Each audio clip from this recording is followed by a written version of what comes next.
मंच पर आसीन हमारे प्रदेश के प्रभारी और हम सबके मार्गदर्शक प्रेरणा स्रोत आदरणीय सांसद संजय सिंह जी, सम्मानित मंच, दिल्ली से आए हमारे सभी विधायक गण और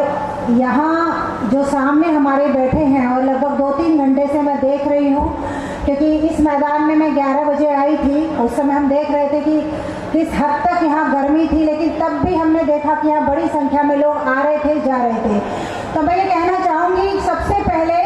कि ये जो आंदोलन से निकली हुई, आंदोलन से की भट्टी से निकली हुई जो आम आदमी पार्टी कहा जाता है,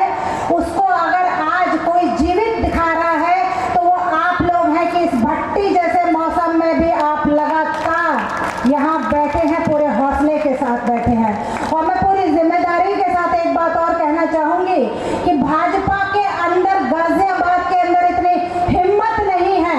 कि वो इस 42 डिग्री के तापमान में, इस मैदान में, इस पार्क के अंदर इतनी बड़ी संख्या में इस मौसम में एक सभा करके दिखा दे तो हम लोग अपनी राजनीति छोड़ देंगे। ये ताकत है आप लोगों की, और इस ताकत को देने वाले हमारे जो नेता हैं, जो कहते हैं कि मैं अपने कार्यकर्ता से बाद में कोई उम्मीद करूंगा, आशा करूंगा, मैं उस काम को पहले खुद करके दिखाऊंगा, ये जज्बा हमारे नेता देते हैं, हमारे सांसद आदरणीय संजय सिंह जी देते हैं। और एक बात मैं और बताऊंगी, संक्षिप्त शब्दों में अपनी बात समाप्त करूंगी, क्योंकि आपका कष्ट मैं और नहीं बढ़ाऊंगी। मैं चाहती हूँ कि आप हमारे नेताजी को सुने, हमारे विधायक जी को सुने। हमारे यहाँ ये कहा जाता है हमारे सांसद जी के लिए,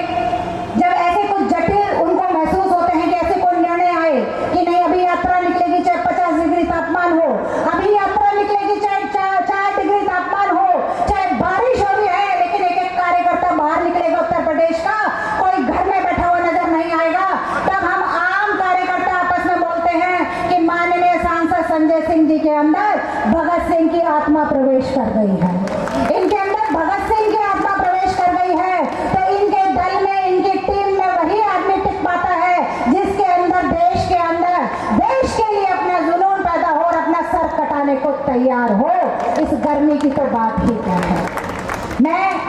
बार बार हर मन से कहती हूँ कि हम पिछड़े समाज से आते हैं। पिछड़े समाज का एक इतिहास रहा है उत्तर प्रदेश में। हमें हमेशा दोयम दर्जे का नागरिक समझा गया है, हमें हमेशा पंक्ति में आखिरी स्थान पर हमें जगह मिलती आई है। लेकिन मैं आपसे ये भी कहना चाहूंगी कि मैं राजनीति शास्त्र की छात्र रही हूँ। मैंने राजनीति शास्त्र में ही PhD करी है, डॉक्टरेट करी है, और समाजवाद के ऊपर ही मैंने डॉक्टरेट करी है। मैं लंबे समय से पढ़ती आई। मैंने अपने विद्यार्थी जीवन में पढ़ा कि समाजवाद क्या है, लोहिया जी क्या है, जयप्रकाश नारायण कौन थे, क्या इमरजेंसी थी, हमने केवल ये सब किताबों में पढ़ा था। लेकिन जिस दिन से मैं माननीय सांसद जी से मिली, जिस दिन से मैंने इनकी कार्यशैली देखी, जिस दिन से मैंने इनका जीवन देखा कि जो सर जमीन पर बैठकर भोजन कर लेते हैं, जो अपने कार्यकर्ताओं को पहले खाना खिलाते हैं, फिर खुद खाना खाते हैं, और जिस तरह से ये एक एक समाज की लड़ाई को देश के सर्वोच्च सदन में लड़ते हैं और फिर सड़क पर लड़ते हैं, चाहे मुसलमान समाज हो, चाहे पिछड़ा समाज हो, चाहे दलित समाज हो, किसी भी समाज से आने वाले व्यक्ति की जब लड़ाई लड़ते हैं तो मुझे महसूस होता है कि मैं साक्षात रूप में आज लोहिया जी को देख रही हूँ, मैं साक्षात रूप में आज जयप्रकाश नारायण जी को देख रही हूँ। तो मैं, जैसा मैंने आपसे कहा कि आपकी गर्मी और कष्ट को मैं बाधा नहीं बढ़ाऊंगी, और मैं आपसे अनुरोध करूंगी, क्योंकि नवयुग मार्केट में सभा हो रही है, व्यापारियों का जो गढ़ कहा जाता है कि भाजपा को आपने पैसा दिया, वोट दिया, लेकिन आपके ऊपर भी बुलडोजर चलाने से भाजपा योगी सरकार पीछे नहीं हटी है। इसलिए खुश होना बंद कीजिए कि गरीब का घर तोड़ा जाता है बुलडोजर से, तो आपको कुछ मिलने वाला है, नहीं मिलने वाला। आपने देखा मेरठ में सेंट्रल मार्केट व्यापारियों के घर को चकनाचूर कर दिया गया, जिसने एक वोट भाजपा को दिया था। आप नवीन मार्केट में देखते हैं, नवीन मार्केट के अंदर किस तरह की गुंडागर्दी भाजपा के लोग करते आए हैं। तो व्यापारियों से मैं हाथ जोड़कर ये निवेदन करूंगी कि अब भी समय है, आम आदमी पार्टी के साथ खड़े होइए, क्योंकि एक नेता है दिल्ली में अरविंद केजरीवाल जी, और उत्तर प्रदेश में संजय सिंह जी, जो पूरी मजबूती के साथ हर वर्ग की आवाज को उठा रहे हैं, पूरी मजबूती के साथ आपके साथ सड़क से लेकर सदन तक आपके मुद्दों की लड़ाई लड़ेंगे। आप सभी लोगों का बहुत बहुत धन्यवाद।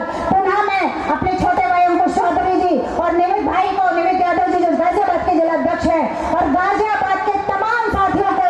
हार्दिक धन्यवाद भी देती हूँ और बधाई भी देती हूँ कि इतनी लंबी पदयात्रा इतने गर्म मौसम में आपने पूरे अपने जुनून के साथ पूरी करी है।